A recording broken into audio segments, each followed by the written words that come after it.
the PowerPoint.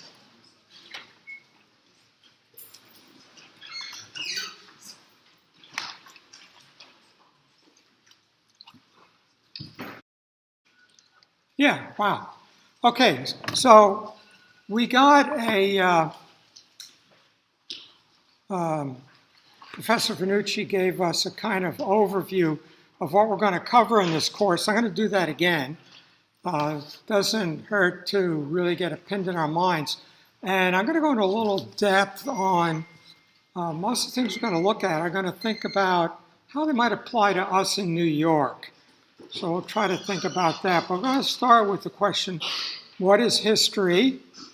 And we immediately get, of course, history is a record of what happened, but what's the problem?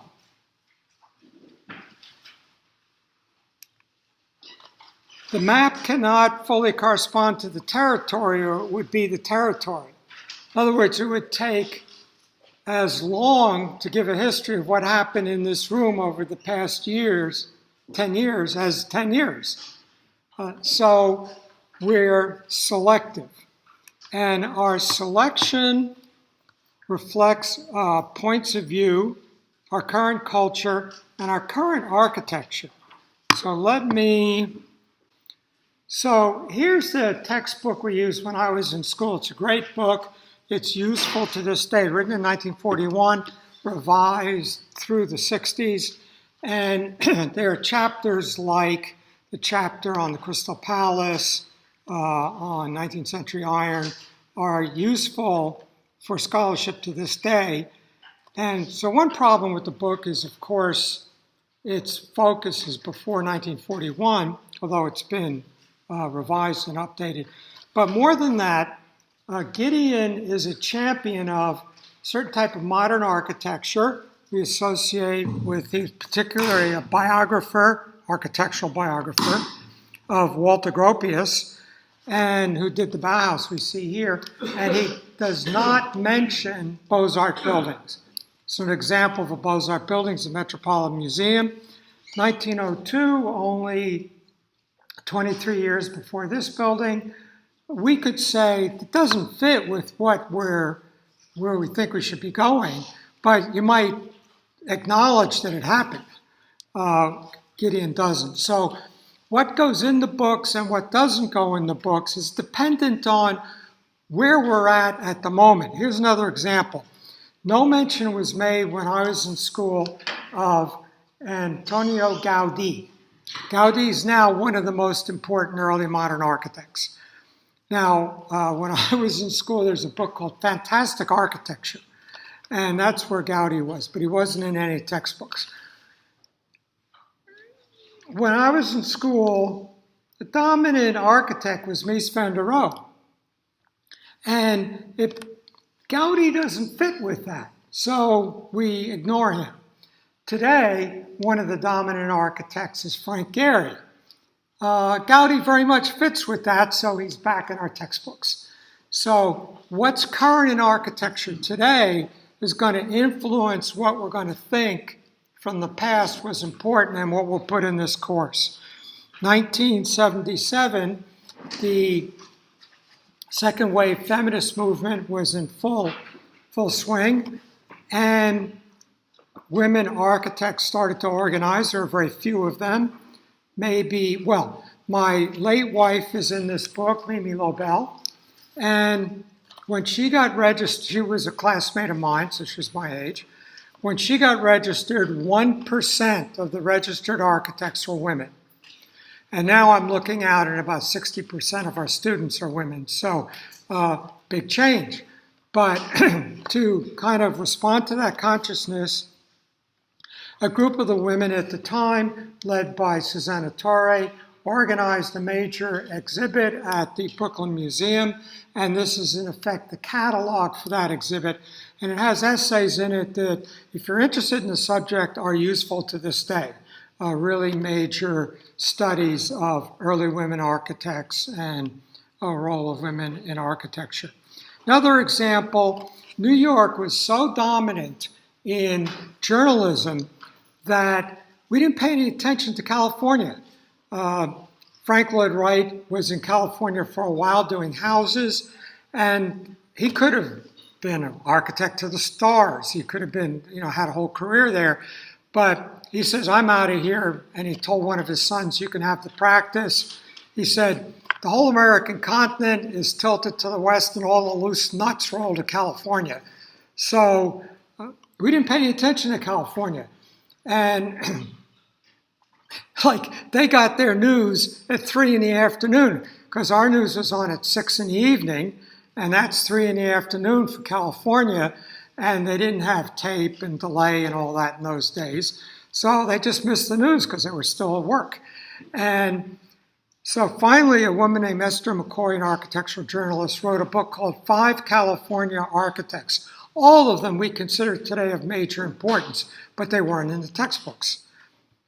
Here is Philip Johnson, 1949, does the first glass house. He was almost beaten by Bill Katavalis, who's on our faculty. If you go out down the hall, when you come down the stair, go the other direction, you'll find where the men's and ladies' rooms are. Turn left. That's where he's still building water structures right now.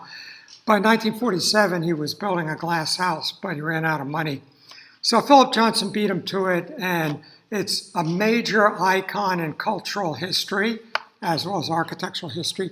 And it leads us to look back to 1929, Mies van der Rohe, Barcelona Pavilion. Mies also did a glass house a couple of years later.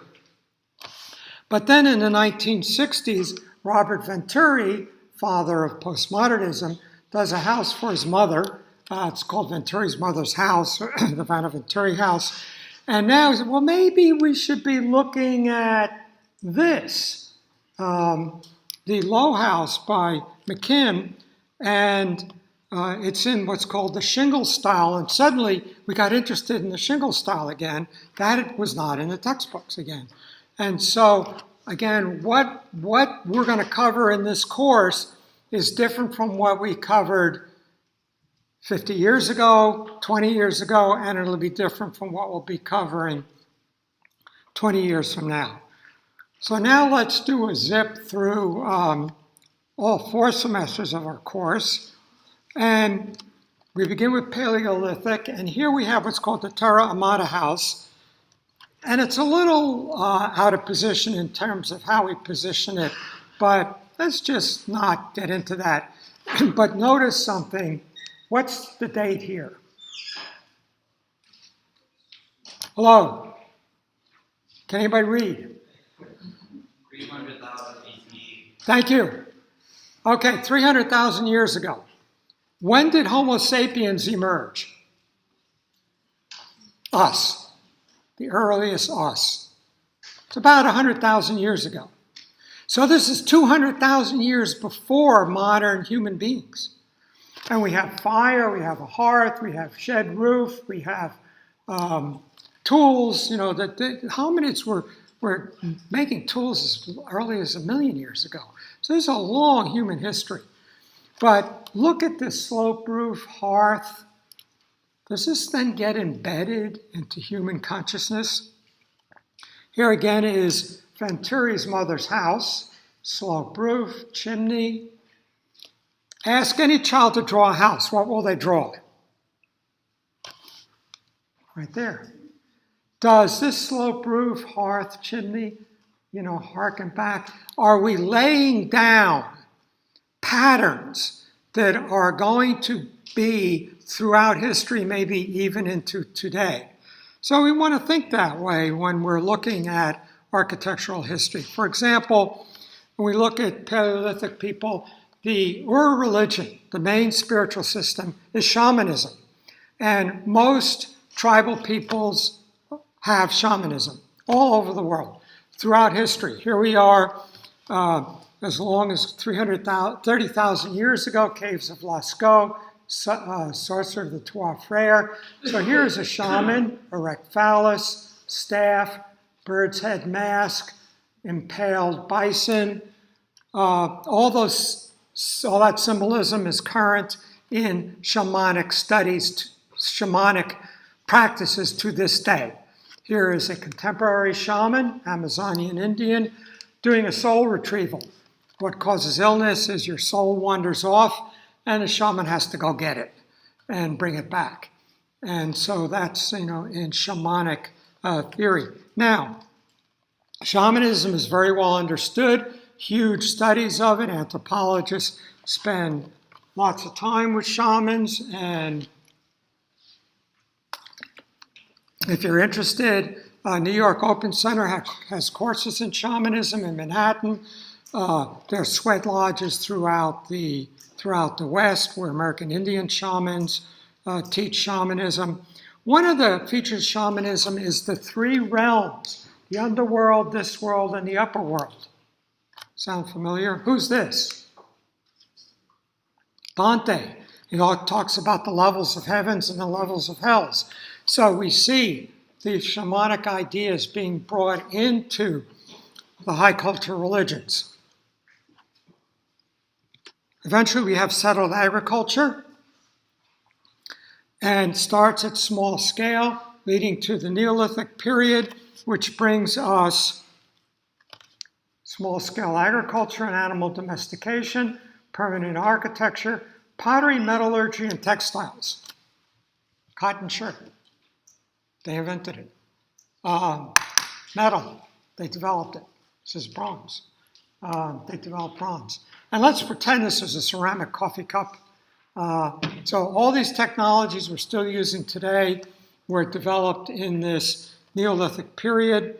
And the key thing is it leads to permanent settlements. So one of the prominent ones is Çatal Hüyük, we'll be looking at in a few weeks, 6000 BCE. Oh, by the way, BC is before Christ. BCE is before the Common Era. It was thought saying BC was too Christian-centric because there are other religions in the world. So you'll see both. They're used pretty interchangeably. I tried to go through, looked at Wikipedia to see which is used the most often, and it's pretty much still half and half. And AD is Anno Domini, year of our Lord, and CE is the more modern term, Common Era. So this is before Common Era. So I'll talk about this, but here's a shrine in Çatal Hüyük. Here is a bull goddess with a bull's head in squat position, giving birth to bulls. Here is breasts with negative nipples, and there are vulture beaks in there. So this goddess figure gives life and takes life back in death in a continuous cycle. She's all encompassing. Now, here's Çatal Hüyük, adobe construction, and interesting the way they build, no streets, you traverse the roofs and drop down. Here we are 7,000 years later in the American Southwest, Colorado, Mesa Verde, and almost don't see them. Pueblo cliff dwellings embedded in the cliff, so we are very admiring of their integration with nature. And they moved out of there, but those people are still around, and here they are in Taos Pueblo, one of several pueblos. And these people lead a dual life. They go to modern schools, but they also keep their culture. And a lot of the economy is based on tourism. Their rugs and pottery are very valuable. Traveling in this area, I was in a shop and picked up one of these black on black pots. Maria Martinez originated it, and the woman behind the counter says, I'm holding it. You want to be careful with that. That's a $40,000 pot. So some of this art is very valuable. When we're looking at the Neolithic, we'll look at megaliths, which lith is stone. So Paleolithic is old Stone Age. Neolithic is new Stone Age. And so, you realize, oh, Neo. And where do we encounter Neo? The Matrix. So he's the new person, the new human being. He's called Neo. So Megaliths, big stones. Most famous one is Stonehenge, although in terms of diameter, there are larger ones that we'll see. And we see that these have astronomical alignments. So as people become sensitive to the stars and the calendar, they're planting, so that's going to be important. And then we'll start looking at the high civilizations. So something happens. And what happens is large-scale agriculture. Although we're going to, when we look at this in a couple of weeks, we're going to see there's some questions about that. But anyway, we believe large-scale agriculture. Now, the moment you have large-scale agriculture and you're doing planting, everything follows from that. And the great planting grains are wheat in North Africa and Europe, rice in Asia, and corn in the Americas, all serving the same role in these cultures. To do large-scale agriculture, you need irrigation. To do irrigation, you need engineering. When you plant, you want to make sure you harvest your stuff and not your neighbors. So you need property, which means you need surveying. And you got to know when to plant, when to harvest. So you need a calendar. And so all these things quickly follow. To quote Joseph Campbell, the most sophisticated technology among hunter-gatherers is hitting a rabbit with a stick. And any 9-year-old can master that technology. But now that you've got irrigation, surveying, engineering, astronomy, you get specialization. You have farmers, you have people in charge of planting and harvesting, people in charge of storage. You got to organize all that. So that leads to hierarchical social order. And once you have hierarchical social order, some people get the better part of the deal. And how does Karl Marx say that leads to the dynamics of history? What happens as a result of differential in wealth? Class struggle comes about due to social hierarchies, and that leads to the dynamics that drives history, according to Marx. You have record keeping, you got to keep track of all this. Next thing you know, you have writing, you get history, you get king lines, you get theocratic nation states and empires, all the elements of statecraft, standing armies, laws, and syncretic religion, which means put together religion. You conquer people, and each time you conquer people, you incorporate their gods into your pantheon, and you have a syncretic or made up religion. So we see this as beginning in what's called the Fertile Crescent in the Middle East. Famous book some years ago, History Begins at Sumar. So here's our Fertile Crescent. And the Mesopotamian culture's here and Egyptian culture's here. So Tigris, Euphrates rivers and the Nile River are going to provide the irrigation, the water, to make this agriculture possible.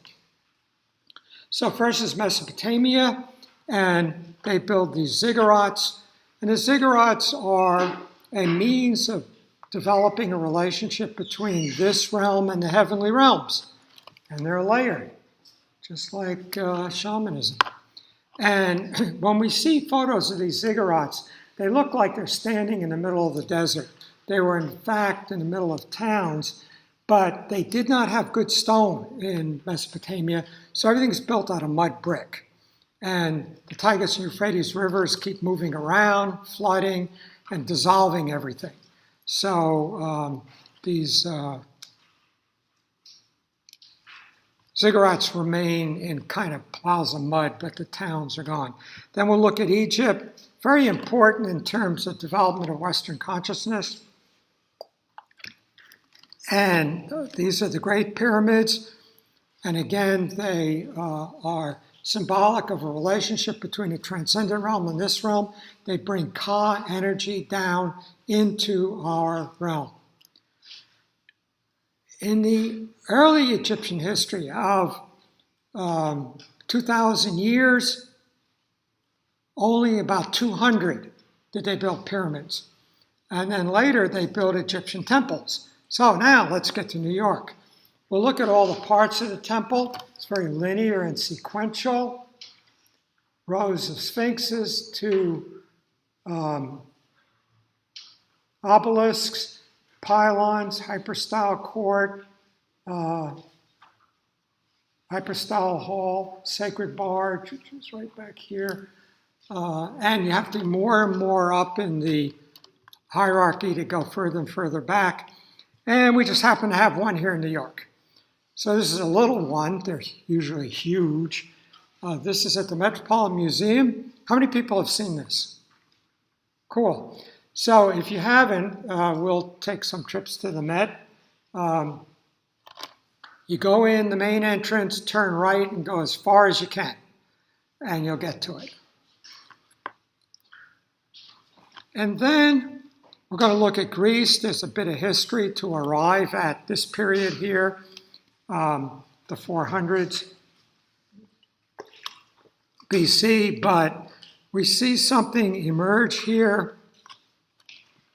Look at this spear bearer. This is a Roman copy of a Greek sculpture. And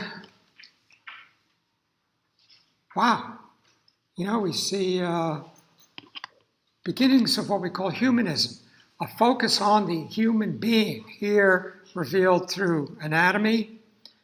And we see something emerge in architecture, the individual freestanding columns, perhaps symbolic of the freestanding human being. Now, if we were here 100 years ago, here at Pratt, you would have really studied this in detail. Why? I mean, you know every part, and you could draw every part, because 100 years ago, or even 80 years ago, that's what our buildings look like. So here's a Greek temple. Here's the United States Supreme Court, 1934, in this style. So you'll find all over New York, all over Washington, buildings borrowing from Greece or Greece by way of Rome. And we'll look at the Roman Empire. So let's clarify in our minds. Greece was a series of independent city-states, often at war with each other. And they share a culture and a language. And they only unify when invaded by the Persians. Then they get together and fight the common enemy. Otherwise, they're fighting each other. Rome is a single unified empire surrounding Mediterranean. So Greece was right here, and Rome is the whole Mediterranean. So Rome is an extensive empire, and we're going to look at the urbanism of Rome, which involves, it's estimated roughly 1 million people living there at the peak. How do you get 1 million loaves of bread baked every morning? Where does the sewage go? How does everybody take a shower? In other words, this is involved. There's a lot of engineering here. So we get the Roman aqueducts that bring water to the city. This one's actually not Roman, but it's Roman, but it's not in Italy. And we see many building types developed in Rome that are with us to this day. We want to point out in Greece, the columns are structural. In Rome, for the most part, the wall is the structure and the columns are ornamental. They're just bumps in the wall. Now there'll be exceptions, but that's a good principle of the difference between the two. The Romans developed the true arch. There are arches earlier, but they make a real feature out of them. And so you take an arch, and you do a bunch of them, and you get a vault. So now you've got interior space. But it could get dark in the middle. You get light on either end, but you can't make a hole here. So that would be like taking this stone away. It would just fall down. So, but if you make a crossing one, we'll go into how you do this in a few weeks. They'll support each other, and you can have a long vault and crosses as you go along, called a groin vault. And so this is a Roman device we're going to see at least in form, if not in structure, until recently. The most important Roman building is the Pantheon, and Pan is all. It used to be an airline called Pan American Airlines, served all the Americas. And Theon, gods, so it's for all the gods. And it's a dome structure, 126 CE in Rome. And it's one of the most important buildings in Rome, and fortunately is pretty much intact, unlike a lot of others. One of the largest domes extant for quite a long time, and we'll have a lot to say about it, but we're very interested in it because here we are, 1941, the National Gallery in Washington, D.C., and right here, it's basically a Pantheon with two wings sticking out of it.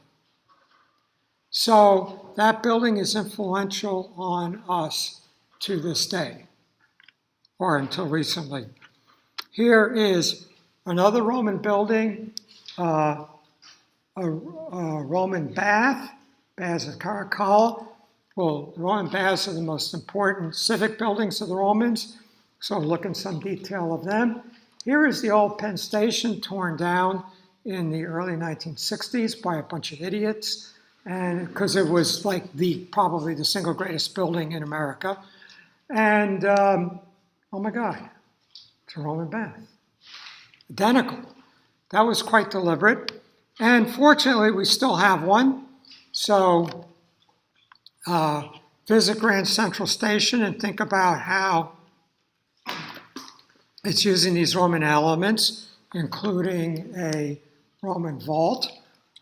And this building, the early modern architects attacked this as being dated. And yeah, you know, the Beaux-Arts architects in the early 20th century referred back to Greek, Roman, and Renaissance and Baroque architecture and used those elements. Modern architecture is derived from the structure and the functions and the materials. But these architects were quite involved in the 20th century. This building has one road, one railroad, two subways running through it, and 11 skyscrapers sitting on top of it. So it's not just a Roman bath sitting on the sidewalk. It is a major infrastructure plugged into the heart of the city. So Roman Empire falls, we'll talk about that, and we have the emergence of Christianity. So early Christian architecture lays down two forms, the central plan or Greek cross and the basilica plan or Latin cross. We're going to see how those two play out. And then early Christian is followed by Romanesque, which is, we always shortchange Romanesque and see it as a precursor to Gothic. Gothic is where it really flowers. But let's just hang out with Romanesque for a minute. Here's a Romanesque church. So 12th century, and key thing is that these things can easily take 100 years to build, so the dates are never very exact. But let's jump ahead to Henry Hobson Richardson, who is sometimes called a pioneer of modern architecture. In other words, there are these architects like Louis Sullivan and Richardson, and then right after them come Frank Lloyd Wright, Walter Gropius, Le Corbusier, etc. So sometimes they're called pioneers of modern architecture. He died young, unfortunately, but his first building was very revival style. So here's his Trinity Church in Boston, 1870s. It's Romanesque revival. So we have a term for that. It's called Richardsonian Romanesque. Now, he then moves along and starts to abstract this Romanesque. So Romanesque has rounded arches, red brick and rounded arches, or red stone. So here's our red stone and rounded arches. In the Marshall Field warehouse, we don't have any color photos because it was torn down. But then, a little bit later, like 2 years, Louis Sullivan does the auditorium, the building that launches him as one of the major architects of Chicago. And Chicago saw itself in rivalry with New York. They said, oh, those New Yorkers, they're just part of Europe. We're the real American architecture. We're far enough away from Europe. We can develop a truly American architecture. And his building's kind of tall, so he takes this layout. See the rounded arches, It's got 3 here, 1, 2, 3. He's stretching everything, and it doesn't work. It's like too awkward, and he admits it. So, and we're just beginning tall buildings. We've got elevators, electric lights, electricity, steel structure. We can now make 10, 20, 30-story buildings. We need an aesthetic, and Louis Sullivan develops it in the Wainwright building. And the idea is you have a base, a cornice, and then repeated identical floors. So if this building is, oh, we need it twice as tall, no problem, we just do more of them. He couldn't have done that with this. Now, tying this into, why are we looking at all this old stuff? Right here, this is Louis Sullivan's office in the tower. Right here was Frank Lloyd Wright's office. Frank Lloyd Wright worked for Louis Sullivan. He was job captain on this building. So we're getting into, from Romanesque right into modern architecture. Now, here's something interesting. I described that Sullivan developed an aesthetic to handle the tall building. So we looked at it here. We're looking here. Now let's look over here. And what we see is this aesthetic of a base. It's more complicated than that, but we'll get to that next year. But there's a base, a shaft of repeated identical floors, and a cornice. When we look here, we see it's wrapped around, and then it stops, and it's just plain brick. So he has applied the aesthetic like a suit of clothes. Frank Lloyd Wright objects to that. He says the aesthetic should come from the inside. Imagine a nude body, in which case the chest and the back are different. But they're similar because they're encasing lungs and heart and muscles, etc. That's modern architecture.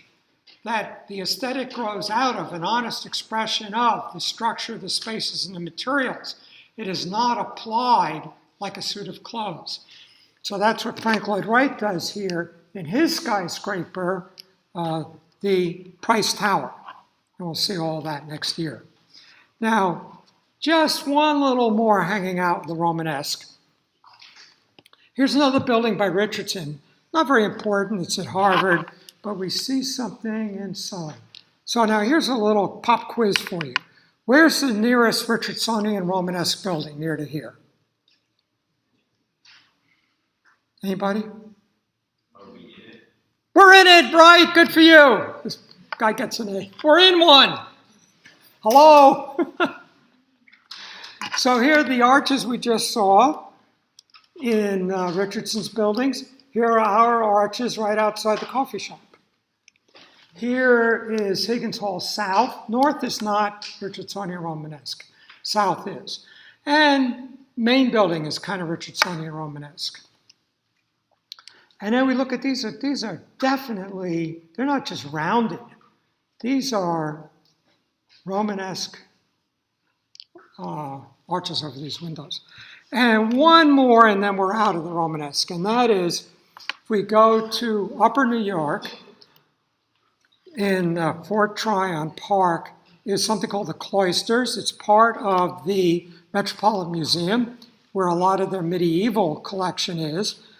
And Rockefeller went over to Europe and bought cloisters, had them taken apart brick by brick and brought over here to build this. So These are genuine Romanesque cloisters, and we have right here in Upper New York. How many people have been to? Okay, so it's a long subway ride, but recommended, and gives you a real feel for the medieval experience. Well, then we get Gothic, and we're going to get two really great lectures on Gothic. And the thing that architects like, one of the things architects like about Gothic is it is the most expressive of its structure of any architecture. So these flying buttresses, these ribs and these vaults are all generated by structural forces. And modern architects are kind of turned on by that. So this is Chartres Cathedral, one of the first fully developed Gothic structures. And now I'm going to make another point. Where's the nearest Gothic building? Diagonally across the street from us, there's a Gothic building. It's not very genuine. You know, it's got wooden vaults inside and things like that. But if we go to Manhattan, right across from Rockefeller Center, is St. Patrick's Cathedral, looking very much like Chartres. But it's 600 years out of date. So it's not Gothic, it's Gothic revival.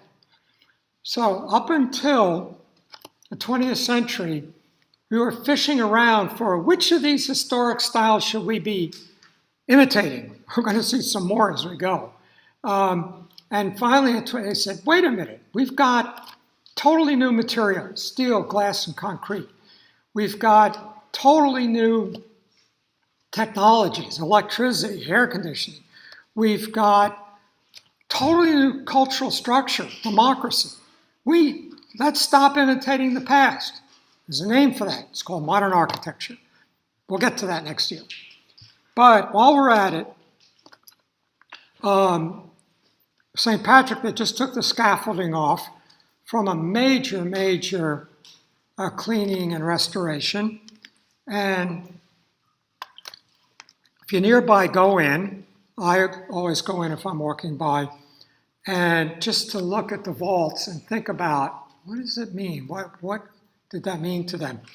Now, when you think about that, if you can get up to Columbia, a couple blocks from Columbia, St. John the Divine, kind of a clunky exterior here, but inside I find much more spiritually powerful experience. It's just much bigger. St. John the Divine is one of the largest cathedrals in the world. So it really has a reverberating quality. And today we wouldn't build in this imitation Gothic, but maybe architects like Santiago Calatrava here, the World Trade Center Transportation Hub, is inspired by this Gothic structural expression. Okay, Renaissance. So, Renaissance, Renaissance. Nascence is birth. So, rebirth of what? The classical world of Greece and Rome, Greek and Roman ideals. Where? In Europe, beginning in Italy. And when? The 15th century. So, we're going to have, you can do whole courses on any one of these. But we'll do 2 lectures on Renaissance. It gets 2 whole lectures. And if you include the Baroque, 3 or 4 lectures. But here we are, great medieval artist, Cimabue, mother, virgin and child, Mary and baby Jesus, and not very realistic. Set in a not naturalistic space, but this gold leaf sort of creates a spiritual space. And now, a couple hundred years later, Raphael, so the 3 great Renaissance artists are Leonardo da Vinci, Michelangelo, and Raphael. And then they're also, all of them are architects, and Bramante would be the other one for the architects. And Brunelleschi. Anyway, so now it's set in nature and it's fleshed out. You can tell, this you can feel the baby fat under this kid's skin. These are more fleshed out human beings. And here we have Michelangelo's great sculpture, David, from David and Goliath. And, we're bringing these Greek ideas into the Renaissance. And this happens in literature and philosophy, and we'll talk about that when we talk about the Renaissance. Now, one of the key Renaissance building types is the palazzo. So, in the Italian Renaissance, oh, by the way, hang on, sorry. Like Greece, there is no Italy. Italy exists geographically, but it isn't until the 1800s that Italy becomes a nation.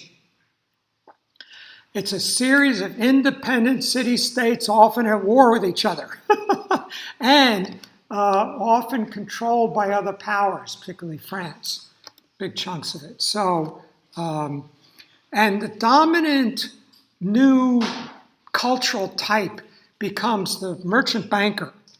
So we get these banking families, most famously the Medicis, that finance trade, become immensely wealthy, and become the actual or de facto power behind the scenes rulers of these city-states, have their own armies, and they build these not really fortified, but let's say thick walls with iron bars on the first floor, palazzos in the cities, and then they have their main residence, and down here would be stores and trading and goods going in and out, living here, and then servants up here.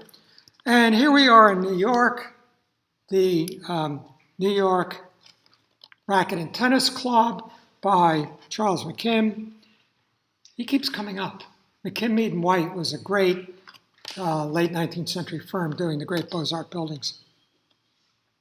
Using the Renaissance palazzo as a model for their building type. A little bit later in the Renaissance, we get probably the most emblematic Renaissance building is Andrea Palladio's Villa Rotonda. Palladio is an immensely important architect, very beloved even by modernists. And he's sometimes referred to as the most influential architect of all time. And this is a good example of Renaissance humanism. So we want to say that we want to understand architecture as a form of philosophy. The human being is the central and most important thing. The human being goes here, in the center. And the Renaissance borrows from the Greeks the motto, man is the measure of all things. To measure, you need a place to stand. I stand here, front, back, left, right. Palladio is giving us our Cartesian coordinates, or X, Y, and Z coordinates. So it's a philosophical statement about humanism, asserting the centrality of the human being, as opposed to maybe, we don't want to say it out loud yet, but, as opposed to religion. Maybe God's not the most important thing, but human beings are. Well, we like to refer to this as, I said Palladio is the most influential architect. We could probably show you 100 Villa Rotondas. Here's one in the Bronx. So this is Stanford White. McKim, Mead and White is the firm, but Stanford White did this. McKim's kind of heavy-handed. Stanford White is beautifully delicate architecture. They were a wonderful firm while it lasted. So this is Bronx Community College, formerly NYU's Uptown campus. In the Bronx, the library, and we have a little Villa Rotunda right here in New York. There were lots of banks are based on Villa Rotunda. Then we have the Italian Baroque, becomes dynamic, energetic. And so unlike the static Renaissance, these, you can't really see it here, but it undulates in and out. This undulating facade energizes our movement down the street. San Carlo alla Quattrofontane by Borromini, and instead of a round dome, an elliptical dome, much more energetic. And then playing games, a broken pediment. That's a little temple, right in the middle of the broken pediment of this two-story pediment. And here we are, Borromini's great rival, Bernini, was an architect and also a sculptor. And so while Michelangelo, 120 years earlier, David, is static, in repose, well, not in repose, his intention, but before the encounter with Goliath, contemplating, we've got to take on this battle here. Bernini's is in the midst of the action, swinging the stone. And the French Baroque is more sedate in its architecture, but in its landscape, again, even more dynamic than the Italian, with, in Louis XIV's Versailles, its axes of the garden extending to infinity.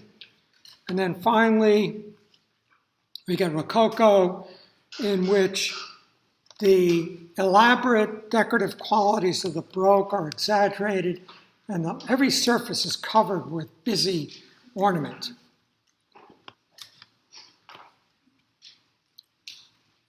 Now what? You can't get more ornamental than Rococo. It's over. We just did the arc of the European cathedral style. And with the date of the end of this European cathedral style, you see a phrase in many histories, the beginning of the crisis of European history. In other words, this identity that followed an arc from, let's say, 1100 to 1800, 700 years, it ends. And now what? The arc of the European cathedral style ends and something else begins. That's next year.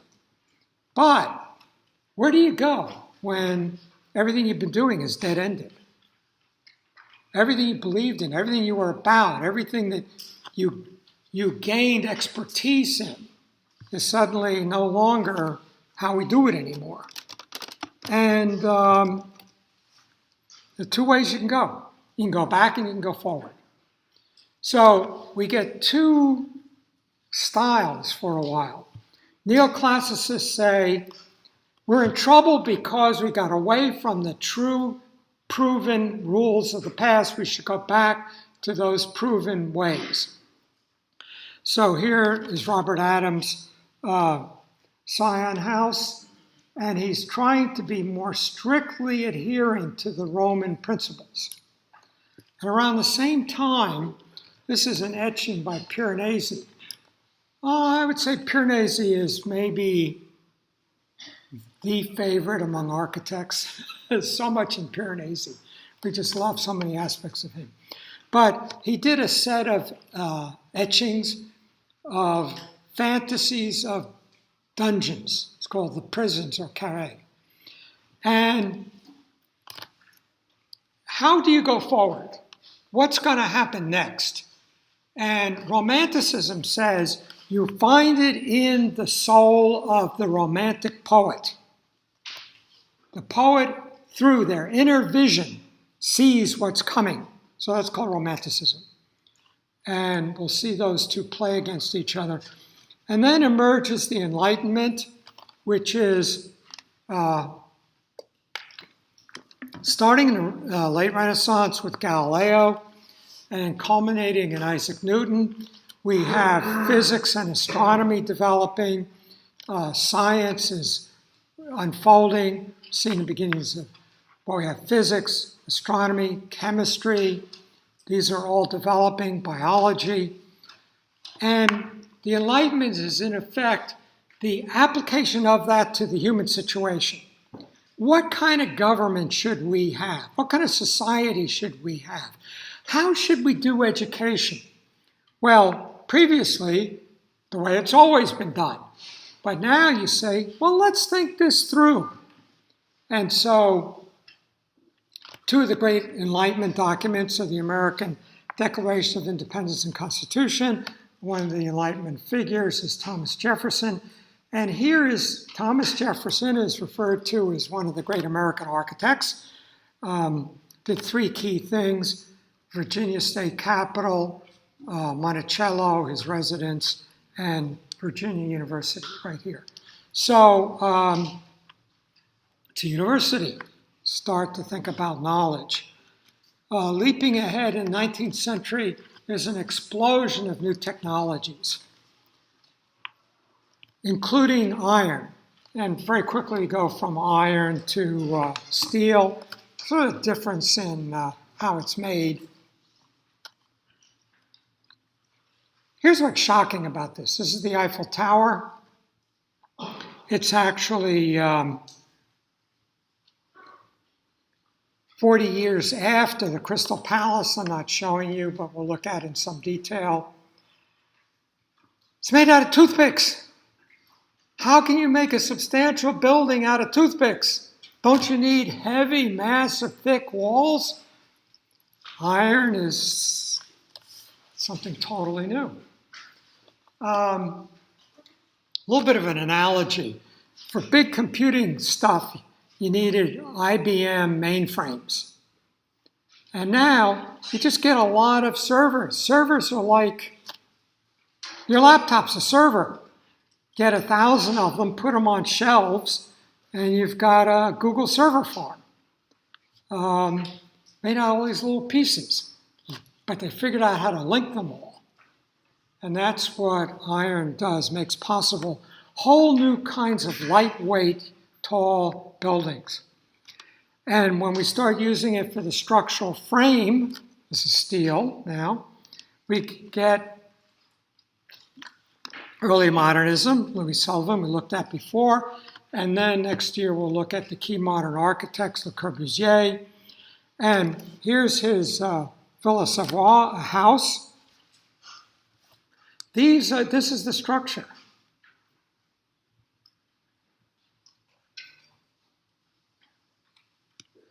These little dots.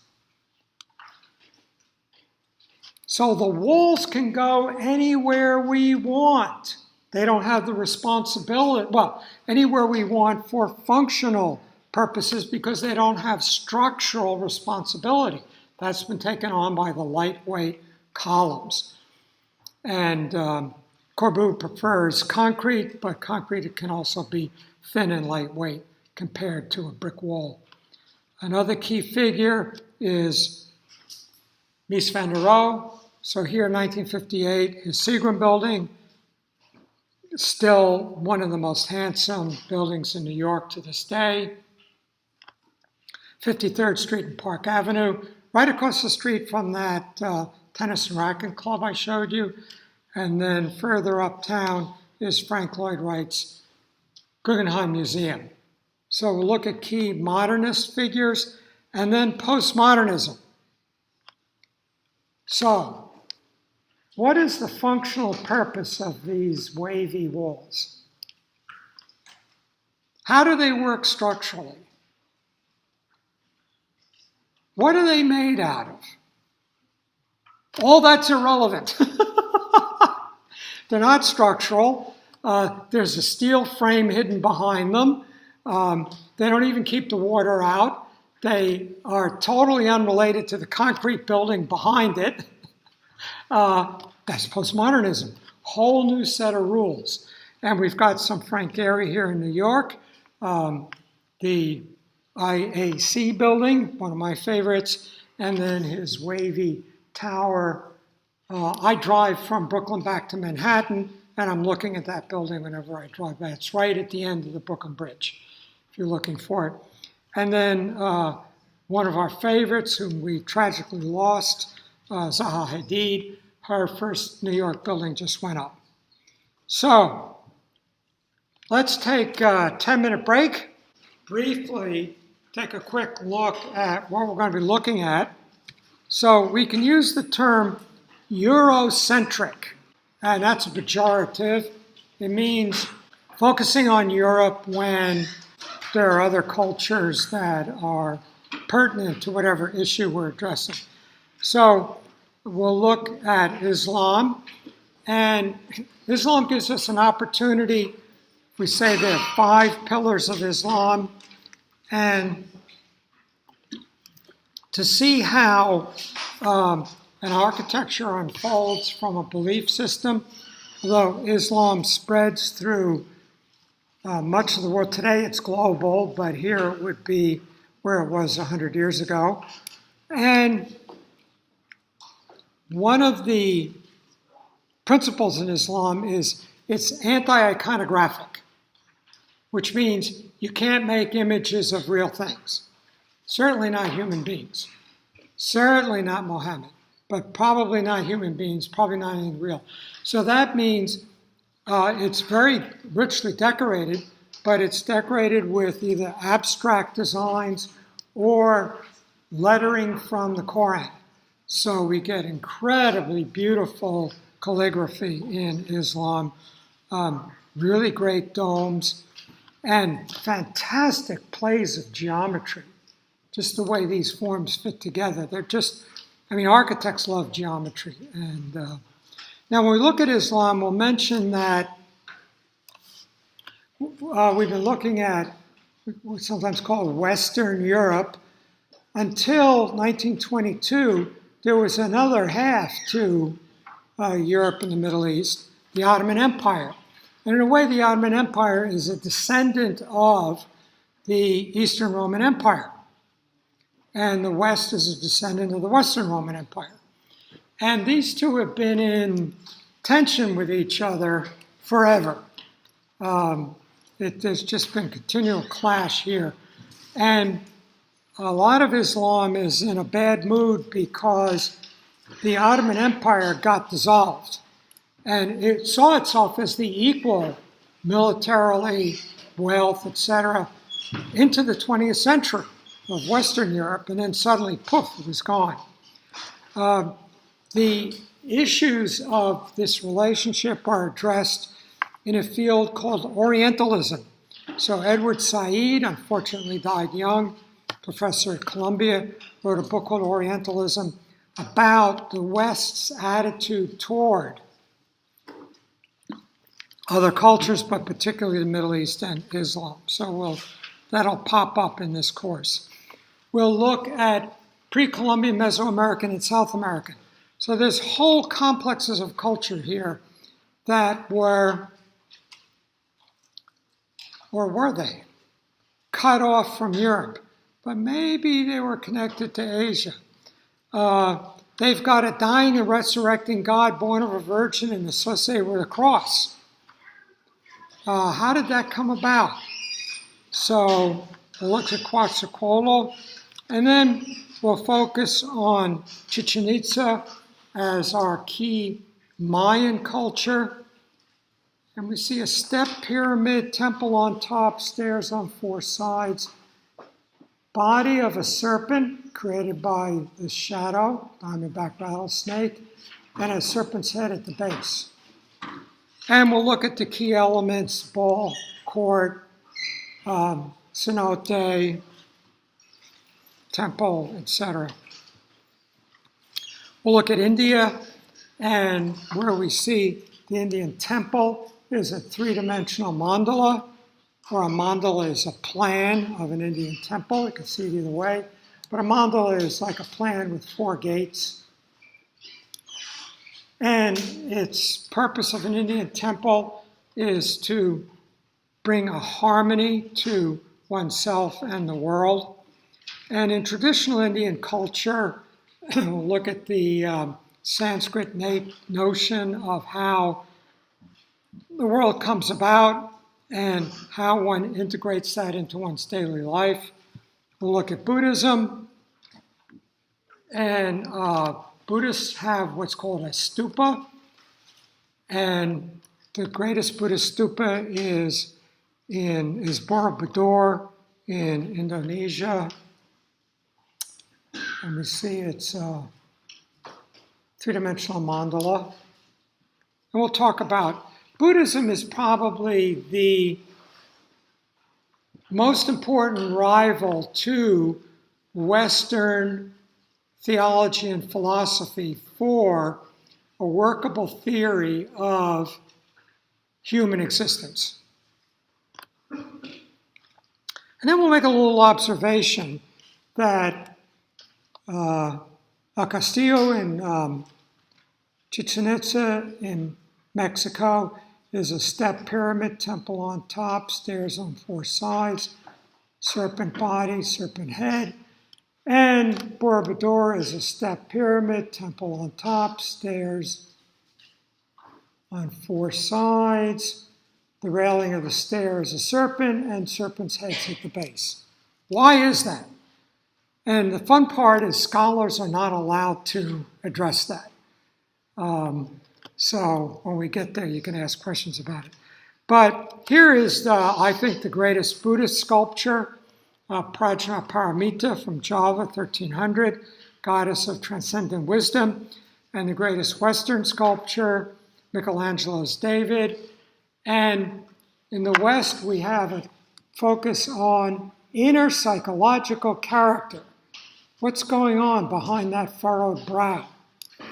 In Buddhism, it's exactly that psychological self that you should be surrendering in order to form a unity with transcendent oneness. We'll look at China, and this is an unfair comparison, but let's look at how in the most famous Western painting, the human being dominates the landscape, right? It's real clear where the person is. There are people here. We don't notice them. Not only because they're small, but because the quality of brushstroke in painting the people is the same as it is for painting nature, so they don't metaphysically pop. And human beings are part of, blended into, and are one with nature. We'll look at Chinese architecture and see the key characteristics. Rammed earth podium, column set on stone, keep it from sucking up water, elaborate wood structural ceilings, and infill, non-structural infill walls. Modern architects really get turned on by this. Structural, expressing the structural columns, and then infill non-structural walls. That becomes a defining feature of modernism. Then we'll wonder, in the case of China, this is Admiral He, built a fleet of treasure ships with fleets of dozens and dozens, just 9 treasure ships and dozens of other ships, 28,000 crew, farms, farm animals, explored all around Asia and Africa. This is Columbus's ship. Columbus went out in a bathtub and a paddle. This is a Chinese ship at the same time. Why did Europe conquer the world and China didn't? Something to think about. When we look at Japan, 2 key buildings, Ise Shrine, and this is sometimes referred to as the Pantheon of Japan, the building that the symbolic spirit of Japan is embedded in. And the fascinating thing about it is it's all built out of wood. The wood is not finished, so it will rot. And after 20 years, there's mold and fungus growing everywhere. The wood's rotting. They build another one and tear this one down. And back and forth every 20 years for over 1,000 years. Why they do that? Well, part of it is, in the West, our stone architecture is defiant against time. We want to last. And in China and Japan, there's a sense of being part of a natural cycle. The other key Japanese building is Katsura Imperial Villa, and we're going to look at it again in a moment. Very much integrated with the landscape. Okay, so that we just did architectural history. Let's end with going back to two of these and going back to this idea of architecture as a philosophy, architecture as a means. Well, purpose of philosophy is to explore the human place in the world. Who are we and what are we doing here? And one of the things we'll appreciate from this course is there's no answer to that. It is different in different cultures. That's what cultures are. Cultures are different positions about who we are and what are we doing here. Now, if we read Plato, or we read Lao Tzu, or we read Immanuel Kant, that's what they're addressing. But architecture addresses that also. So we could look at any of a dozen examples from any of the cultures we looked at, but let's pick two to make this point of how these architectures are saying something. So, two villas, Katsura Imperial Villa and a Villa Rotunda. And they are, maybe 100 years apart, but very different in their construction. So, Villa Rotunda was built for a retired clergyman and as a weekend house where he'd go and read, he had a library, and entertain. Katsura is built, Donald Cromley will tell you the story when he goes into how this is put together, but someone in the royal family who got retired, and what's he going to do? Well, he'll read and write poetry and contemplate. So this is a place to read and write poetry and contemplate. Look at the relationship to nature. This is on top of the hill, the center, surveying out, dominating nature. This is integrated with, part of nature. This puts the human being in the center. Man is the measure of all things. We understand and through science and control nature through technology. These are just starting to unfold at this period. I just finished reading Walter Isaacson's biology of Leonardo da Vinci. And, someone like me would be familiar with da Vinci. I mention him in my lectures. But whoa, the degree of scientific explorations he did, the technological explorations he did. I was just on and on and on. And Isaacson, spent time with all of his notebooks and other materials. And this is all beginning at this time. And we're starting to understand now we can manipulate single photons. We can go to other planets and send back images. So that's ground zero from which we do that. Here, where does the human being go? The human being is all over, is part of, integrated with nature. There's no center. Now let's look at the materials. This is wood. I'm pretty sure what we're looking at here was not what was built. Piece by piece, it's continually replaced as the wood ages. And this great sensitivity to natural processes. So there's no gutter here. The water runs off. It's going to hit this crushed rock.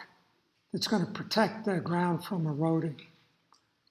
Here, the permanence of stone. But he couldn't afford stone. So it's actually brick with stucco on it. But we want the image of stone.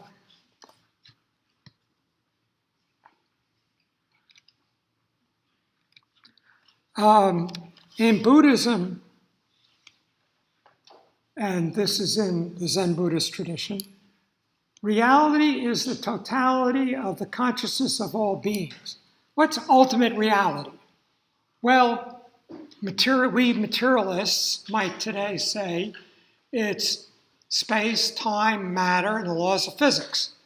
And that led to some RNA getting together, which led to DNA, which led to life, which led to big brains. But we're just a consequence of space, time, matter, and the laws of laws of physics. Well, the Buddhists believe the ultimate fundamental reality is the joint interrelated consciousness of all being, a total all beings, totally different model. And in Shintoism, human nature and spirit, okay, so there are three things: God, man, and nature. God created Adam and then created the animals and brought him one by one for Adam to name and use. Then created a helpmate. So God, humans, and nature are three metaphysically different things, with God being first. In Shintoism, human beings are natural creatures, and spirit is in all things. So human nature and spirit are one integrated whole. We don't isolate out the human being in the center, but it's all one integrated whole. The architecture is saying that. Here on the interior, flowing in Katsura from one space to another, total interpenetration between inside and outside. Here, creating the central place for the human being.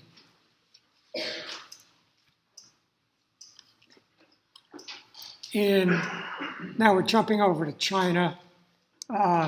Human beings integrated with nature, here emerged from and dominating nature.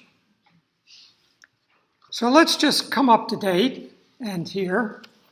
And one of the very important spiritual documents of Asian culture is the Tao Te Ching by the legendary figure Lao Tzu. In it, Lao Tzu says, "Do you think you can take over the universe and improve it? I do not believe it can be done. The universe is sacred. You cannot improve it. If you try to control it, you will break it."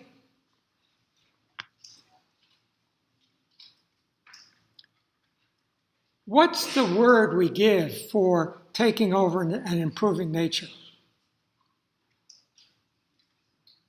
Science. That's the whole point. That's what we do.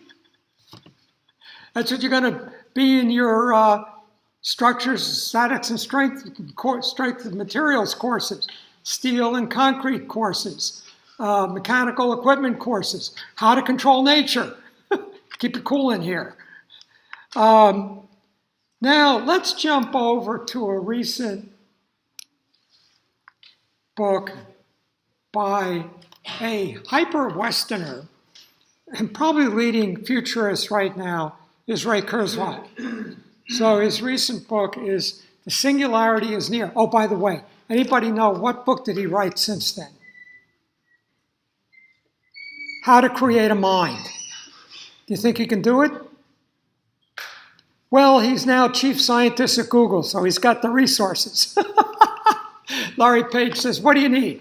100,000 computers and $1 billion? Here's a check. You ever notice how good Google Translate has suddenly become? It happened just like that about 6 months ago. was a team of just 5 engineers doing neural nets, and they totally changed it. Now it actually works. Anyway, Ray Kurzweil writes, "And the singularity is near. May only take a quarter of a millennium, that's 250 years, to go from sending messages on horseback to saturating the matter and energy of our solar system with sublimely intelligent processes."